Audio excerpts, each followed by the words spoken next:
What's going on, my planting people? My name is Lithius and welcome to Roots Ready. I have learned a lot about winter plant care, and those lessons, unfortunately, I've had to learn them the hard way. So in today's video, I am going to be giving you some tips and tricks that I've learned over my time collecting plants and what you can do to keep your plants happy during the winter months.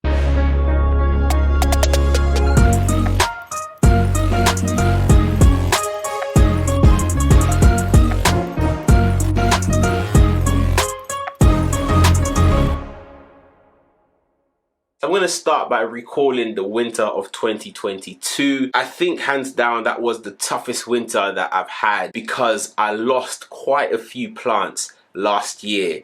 And I think those were for a number of reasons, which I'll go through in this video. Now, last year and the year before, I went on this journey to transplant all of my plants from soil or moss into pon. And to be honest with you, the reason why I started this journey was for a couple of reasons. I think that growing your plants in pon can sometimes ease the burden of plant care, especially if you're somebody that travels a lot for work, if you're not really home that often, but you still want to keep your plants happy and thriving. Growing your plants semi-hydroponically allows you to have a little bit more freedom, because with pon, you can set it up in a way where you have a reservoir and the plant uses up that water over time. And that means that a plant can go double, sometimes even triple the time in between watering, because it does take a while for your plant to use that water. And it works excellently for a very long time. But that was up until the winter of 2022. That year, winter was particularly cold, and I think we all felt it if you were based in the UK. Last winter was quite bad. And of course, my plants also felt it. Of course, a lot of the plants that we grow are tropical plants, so they're not used to this type of environment. A lot of house plants tend to grow in warmer climates, tropical climates. So when you consider that a plant that's not used to that sort of environment, and now you're growing it in pon with a reservoir and in cold weather, what that means is that that water is almost freezing at some points. Not that cold, but it's close to it. It's a really, really cold environment and it's wet. And what that means is that it's the perfect breeding ground for root rot. And that's exactly what happened. I lost a lot of my plants last year, and I vowed that this year it wasn't going to be the same. So one of my first tips for you, I'm going to focus on pon.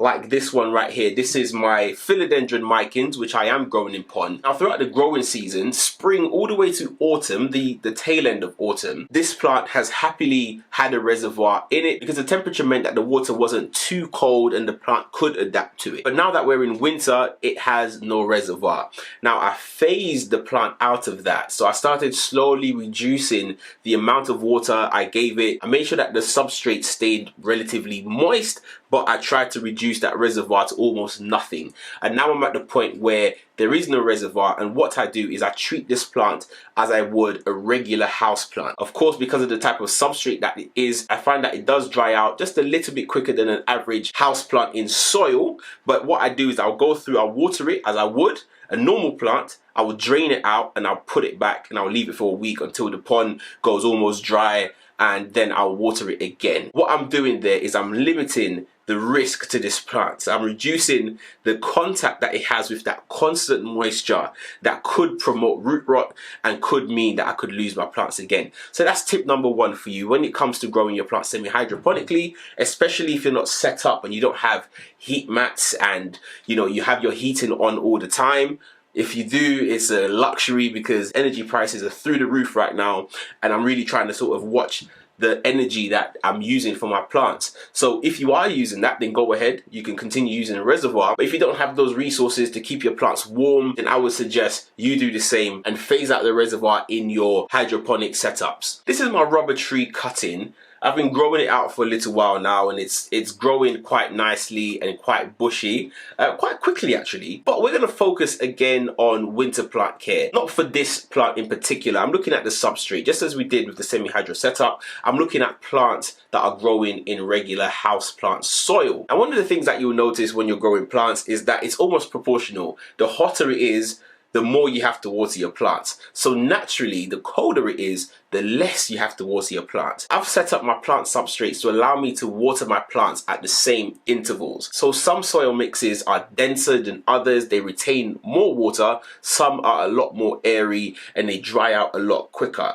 And I do that based on the plant and what its water requirements are. And what that allows me to do is to have a schedule. I honestly don't think I would have the time or the mental capacity to remember what plants need to be watered on what particular days. I like to do it very regimented on a weekend. So every weekend I'll go in and I'll water my plants. That is, of course, in the summer. So all of these are set up with summer and spring and the growing season in mind, but they're all set up to be watered around once a week. Now fast forward to the winter months and that naturally starts to extend. Now I've found that on average my plants, they now need watering maybe once every 2 weeks. And even then I think I could even push it to maybe a week and a half. But because I'm on this weekend cycle, I tend to sort of do it once every 2 weeks, but I do go in and water a little bit lightly. So that's one of the tips that I would suggest, is to just look at the soil compositions when you are repotting your plants, just to help you with your watering timetable. Of course, root rot is also a possibility growing your plants in soil. So you want to be careful that your plants are not sitting in very wet and cold substrate during the winter, because that could cause disaster and you don't want that. You want to go into next year, into the spring, and you want to see these plants flourish. So in order to do that, just really mind how you water your plants. Definitely don't neglect them. They still require watering, but just be careful how and when you do it. Definitely go in, check the soil. If you have a moisture meter, that would be great. I would recommend that. You can go ahead and test it, see where your levels are at. I would even go as far as saying, if you had a plant that you usually water when it's halfway dry, I would even hazard a suggestion to say that I would wait for it to drop just even ever so slightly below your usual moisture levels, just to be on the safe side. Because it is a lot easier to save a plant that is dehydrated than it is to save a plant that has been overwatered. I've learned that the hard way as well. It's no different when you're growing a plant in moss. This is an orchid that I have. It's grown in moss and it's pretty much the same rules apply as with soil. Again, I don't want this thing to be sat in soil, soaking wet, and just have constant access to the roots.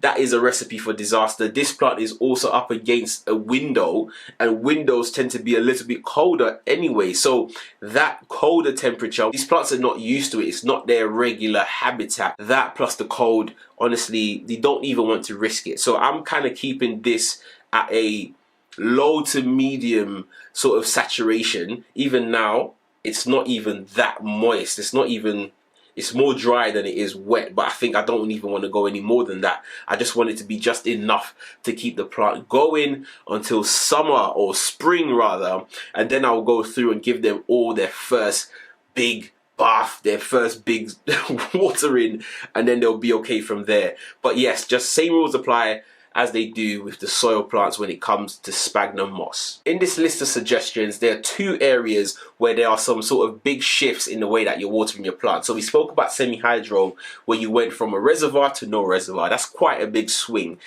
Another plant or plant group that you need to have a similar swing is with your succulents or cacti. I'll be preaching to the choir here if I tell you that succulents don't require as much water as your other plants. And that's obviously because they hold a lot of that water in their bodies, in their stems, and that keeps them going for a long, long time. Now in the winter, I reduce my watering for my cacti and succulents by a lot.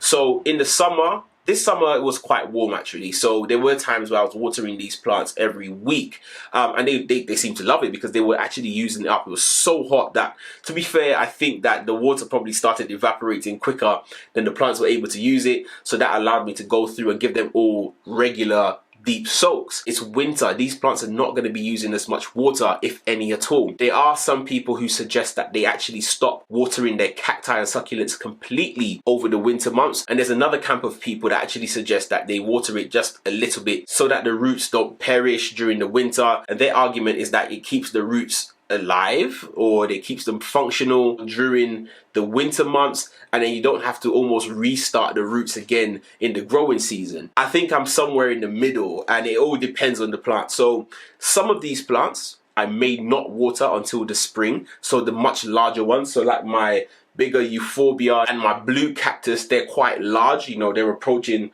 1 meter, 2 meters in height, so they're quite big. I don't think those plants are going to need any watering, but there are some other ones that are smaller, more delicate, and those plants I will water as and when they need it. And how do I test that, I hear you asking? I will look at sort of the bounce that the plants have. So for example, this one, I might give it a little push, a little tug, and see if it's sort of wilting a little bit and bending and moving ever so slightly.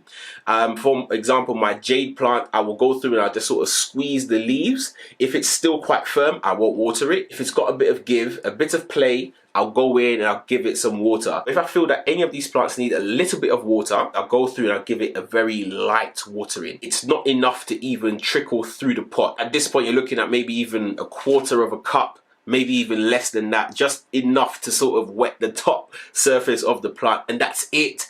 Again, a lot of my plants are living on the windowsill, and that's quite cold, so I don't want them to suffer. To be fair, this plant I've had for quite a while in my collection, and there were some years where I carried on watering them. It was probably a bit less, probably around once a month.